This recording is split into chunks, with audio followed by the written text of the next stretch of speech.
नमस्तेस्तु भगवन् विश्वेश्वराय महादेवाय त्र्यम्बकाय त्रिपुरान्तकाय त्रिकाग्निकालाय कालाग्निरुद्राय नीलकण्ठाय मृत्युञ्जयाय सर्वेश्वराय सदाशिवाय श्रीमान् महादेवाय नमः।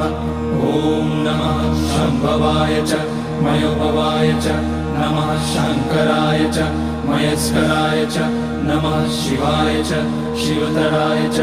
ॐ त्र्यम्बकं यजामहे सुगन्धिं पुष्टिवर्धनम् उर्वारुकमिव बन्धनान् मृत्योर्मुक्ष्यमामृतात्।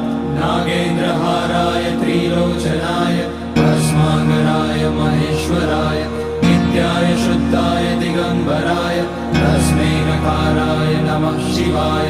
मन्दाकिनी सलिलचन्दन चर्चिताय नन्दीश्वर प्रमथनाथ महेश्वराय